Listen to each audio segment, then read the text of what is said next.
Imagine this. You grow up in a low-income family, in a state far from the ocean. The only time you're around water is when your family and friends take you to the lake or river to go swimming and fishing. But regardless of the amount of time you get to explore these waters and the restriction of never seeing the ocean in real life, you fall in love with the water and everything in it. This encourages you to look up pictures, read magazines, and watch movies about the ocean and everything in it. Growing up learning about aquatic life intrigues you. Anything from the largest blue whale down to the smallest plankton. Imagine falling in love with the ocean before ever seeing it in real life. Then, once you're old enough to do it, you take a trip to the ocean. Your entire life you've been waiting for this moment. The moment you get to see the ocean for the first time. In the distance you can see it. The joy you feel fills your soul. Your eyes light up. Nothing is better than this moment.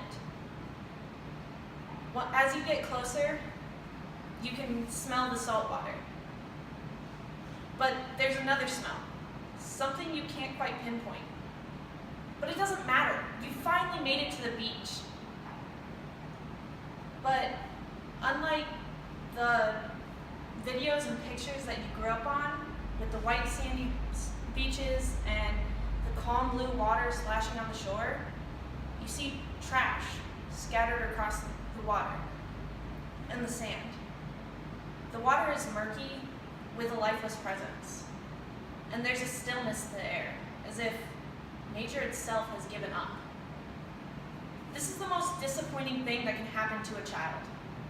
To have all their dreams taken away from them due to generations before them. I want to prevent this. Every day I wake up and I work towards my own mission, to help these animals that cannot help themselves, and the ecosystem that they live in, so that one day, generations beyond us can fall in love with nature as I have. Now, at this point in my life, there's not a lot I can do to reach this goal. I'm not a reporter, a marine biologist, a rehabilitation team member, or even a public figure. I'm not in a position to help save all these animals or even educate everyone on the things that they are doing to nature. But that doesn't mean I can't help. That doesn't mean I can't become one of these people in the future. So how do I do that right now? Well, first, something anyone can do. I try to prevent people from littering. Working on a boat all day, you notice people tend to throw their trash overboard. And when I see this, I'll either pick it up out of the water, or I'll stop them before they throw it in. This may seem like a small contribution right now, but in the long run, I'm doing a lot. I'm making a huge difference and educating these people on the fact that they can't use the ocean as their own personal dumpster. Second, I have my dive certification.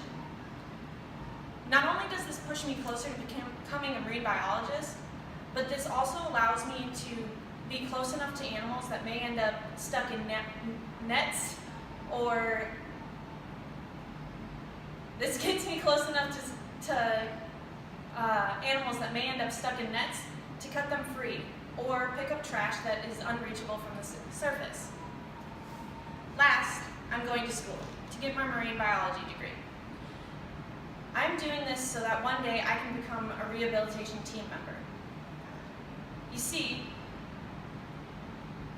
when I become a team member, it'll be my job to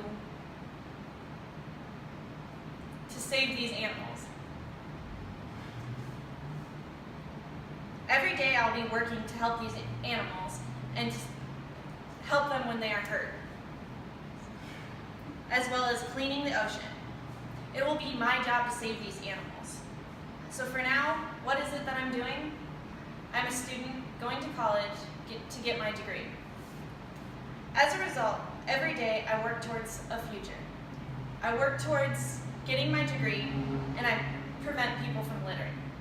I'm a student that sees a future where I can help animals who cannot help themselves, so that one day generations beyond us can fall in love with aquatic life as I have.